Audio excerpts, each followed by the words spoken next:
नमस्कार, स्वागत है आपका हमारे चैनल। इस अध्याय के आरंभ में श्री कृष्ण ने कहा, अर्जुन, तुझ दोषरहित भक्त के लिए मैं इस ज्ञान को विज्ञान सहित कहूंगा, जिसे जानकर कुछ भी जानना शेष नहीं रहेगा। इसे जानकर तू संसार बंधन से छूट जाएगा। यह ज्ञान संपूर्ण विद्याओं का राजा है। विद्या वह है जो परमब्रह्म में प्रवेश दिलाए।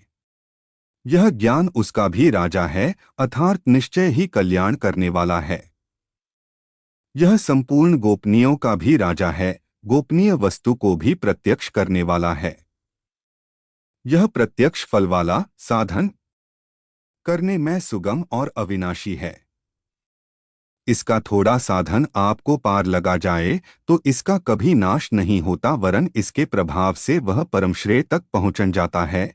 किंतु इसमें एक शर्त है। श्रद्धाविहीन पुरुष परमति को प्राप्त होकर संसार चक्र में भटकता है। योगेश्वर श्री कृष्ण ने योग के ऐश्वर्य पर भी प्रकाश डाला। दुहक के संयोग का वियोग ही योग है, अर्थात जो संसार के संयोग वियोग से सर्वथा रहित है, उसका नाम योग है। परमतत्व परमात्मा के मिलने का नाम योग है। परमात्मा की प्राप्ति ही योग की पराकाष्ठा है। जो इसमें प्रवेश पा गया, उस योगी के प्रभाव को देख कि संपूर्ण भूतों का स्वामी और जीवधारियों का पोषण करने वाला होने पर भी मेरा आत्मा उन भूतों में स्थित नहीं है, आत्मस्वरूप में स्थित हूँ। वही हूँ। जैसे आकाश से उत्पन्न सर्वत्र विचरने वाला वायु आकाश में ही स्थित है, किंतु उसे मलिन नहीं कर पाता, उसी प्रकार संपूर्ण भूत मुझ में स्थित है, लेकिन मैं उनमें लीन नहीं हूँ। अर्जुन, कल्प के आदि में मैं भूतों को विशेष प्रकार से रचता हूँ, सजाता हूँ, और कल्प के पूर्तिकाल में संपूर्ण भूत मेरी प्रकृति को अर्थात योगरूढ़ महापुरुष की रहनी को, उनके अव्यक्त भाव को प्राप्त होते हैं। यद्यपि महापुरुष प्रकृति से परे है, किंतु प्राप्ति के पश्चात स्वभाव अर्थात स्वयं में स्थित रहते हुए लोक संग्रह के लिए जो कार्य करता है, वह उसकी एक रहनी है। इसी रहनी के कार्यकलाप को उस महापुरुष की प्रकृति कहकर संबोधित किया गया है। एक रचिता तो मैं हूँ, भूतों को कल्प के लिए प्रेरित करता हूँ, और दूसरी रचिता त्रिगुणमयी प्रकृति है, जो मेरे अध्याय से चाराचर सहित भूतों को रचती है। यह भी एक कल्प है, जिसमें शरीर परिवर्तन और काल परिवर्तन निहित है। तुलसीदास भी यही कहते हैं, एक दुष्ट अतिशय दुखरूपा, जा बस जीव परा भवकुपा। प्रकृति के दो भेद, विधा और अविधा है। इनमें अविधा दुष्ट है, दुख रूप है, जिससे विवश जीव भवकूप में पड़ा है, जिससे प्रेरित होकर जीव काल, कर्म, स्वभाव और गूढ़ के घेरे में आ जाता है। दूसरी है विधा माया, जिसे श्री कृष्ण कहते हैं कि मैं रचता हूं। गोस्वामी जी के अनुसार प्रभु रचते हैं। एक रचय जग गुण बस जाके, प्रभु प्रेरित नहीं निज बल ताके। यह जगत की रचना करती है, जिनके आश्रित गुण है। कल्याणकारी गुण एकमात्र ईश्वर में है, प्रकृति में गुण है ही नहीं, वह तो नश्वर है, लेकिन विद्या में प्रभु ही प्रेरक बनकर करते हैं। इस प्रकार कल्प दो प्रकार के हैं। एक तो वस्तु का, शरीर और काल का परिवर्तन कल्प, यह परिवर्तन प्रकृति ही मेरे आभास से करती है। किंतु इसमें महान कल्प जो आत्मा को निर्मल स्वरूप प्रदान करता है, उसका श्रृंगार महापुरुष करते हैं। वे अचेत भूतों को सचेत करते हैं। भजन का आदि ही इस कल्प का आरंभ है, और भजन की पराकाष्ठा कल्प का अंत है। जब यह कल्प भवरोग से पूर्ण निरोग बनाकर शाश्वत ब्रह्मा में प्रवेश स्थिति दिला देता है, प्रवेश काल में योगी मेरी रहनी और मेरे स्वरूप को प्राप्त होता है। के पश्चात महापुरुष की रहनी ही उसकी प्रकृति है। धर्मग्रंथों में कथानक मिलते हैं कि चारों युग बिताने पर ही कल्प पूर्ण होता है, महाप्रलय होता है। प्राय लोग इसे यथार्थ नहीं समझते। युग का अर्थ दो है। आप अलग है, आराध्य अलग है, तब तक युग धर्म रहेंगे।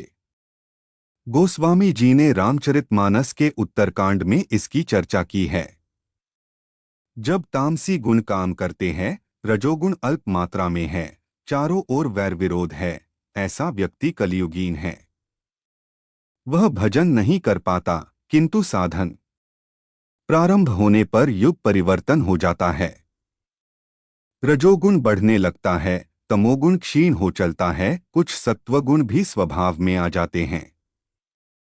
हर्ष और भय की दुविधा लगी रहती है, तो वह ही साधक द्वापर की अवस्था में आ जाता है। क्रमश सत्वगुण का बाहुल्य होने पर रजोगुण स्वल्प रह जाता है, आराधना कर्म में रीति हो जाती है। ऐसे त्रेतायुग में त्याग की स्थिति वाला साधक अनेकों यज्ञ करता है। यज्ञाना जपयज्ञोस्मि, यज्ञ श्रेणी वाला जप, जिसका उतार चढ़ाव श्वास प्रश्वास पर है, उसे करने की क्षमता रहती है। जब मात्र सत्वगुण शेष रहा, विषमता खो गई, समता आ गई, यह कृतयुग अर्थात कृतार्थ युग अथवा सत्ययुग का प्रभाव है। उस समय सब योगी विज्ञानी होते हैं, ईश्वर से मिलने वाले होते हैं, स्वाभाविक ध्यान पकड़ने की उनमें क्षमता रहती है। विवेकी जन युग धर्मों का उतार चढ़ाव मन में समझते हैं। मन के निरोध के लिए अधर्म का परित्याग कर धर्म में प्रवृत्त हो जाते हैं। निरुद्ध मन का भी विलय हो जाने पर युगों के साथ साथ कल्प का भी अंत हो जाता है। पूर्णता में प्रवेश दिलाकर कल्प भी शांत हो जाता है। यही ही प्रलय है, जब प्रकृति पुरुष में विलीन हो जाती है। इसके पश्चात महापुरुष की जो रहनी है, वही उसकी प्रकृति है, उसका स्वभाव है। योगेश्वर श्री कृष्ण कहते हैं, अर्जुन, मूढ़ लोग मुझे नहीं जानते, मुझ ईश्वरों के ईश्वर को भी तुच्छ समझते हैं, साधारण मनुष्य मानते हैं। प्रत्येक महापुरुष के साथ यह विडंबना रही है कि तत्कालीन समाज ने उनकी उपेक्षा की, उनका डटकर विरोध हुआ। श्री कृष्ण भी इसके अपवाद नहीं थे। वे कहते हैं, मैं परमभाव में स्थित हूँ, किंतु शरीर मेरा भी मनुष्य का ही है।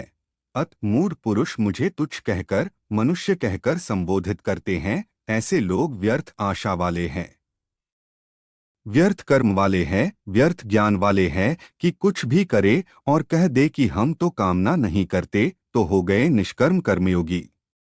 वे आसुरी स्वभाव वाले मुझे नहीं परख पाते, किंतु देवी संपद को प्राप्त जन अनन्य भाव से मेरा ध्यान करते हैं, मेरे गुणों का निरंतर चिंतन करते हैं। अनन्य उपासना अर्थात यज्ञार्थ कर्म के दो ही मार्ग है। पहला है ज्ञान मार्ग अर्थात अपने भरोसे अपनी शक्ति को समझकर उसी नियत कर्म में प्रवृत्त होना, और दूसरी विधि स्वामी सेवक भावना की है, जिसमें सद्गुरु के प्रति समर्पित होकर वही कर्म किया जाता है। इन्हीं दो दृष्टियों से लोग मुझे उपासते हैं, किंतु उनके द्वारा जो पार लगता है वह यज्ञ, वह हवन, वह कर्ता, श्रद्धा और औषधि, जिसमें भवरोग की चिकित्सा होती है, मैं ही हूँ। अंत में जो गति प्राप्त होती है, वह गति भी मैं ही हूँ। इसी यज्ञ को लोग त्रैविद्या, प्रार्थना, यजन और समत्व दिलाने वाली विधियों से संपादित करते हैं, किंतु बदले में स्वर्ग की कामना करते हैं, तो मैं स्वर्ग भी देता हूँ। उसके प्रभाव से वे इंद्रपद प्राप्त कर लेते हैं, दीर्घकाल तक उसे भोगते हैं, किंतु पुण्य क्षीण होने पर वे पुनर्जन्म को प्राप्त होते हैं। उनकी क्रिया सही थी, किंतु भोगों की कामना रहने पर पुनर्जन्म पाते हैं। अत भोगों की कामना नहीं करनी चाहिए। जो अनन्य भाव से अर्थात मेरे सिवाय दूसरा है ही नहीं, ऐसे भाव से जो निरंतर मेरा चिंतन करते हैं, लेशमात्र भी त्रुटि न रह जाए, ऐसे जो भजते हैं, उनके योग की सुरक्षा का भार मैं अपने हाथ में ले लेता हूँ। इतना होने पर भी कुछ लोग अन्य देवताओं की पूजा करते हैं।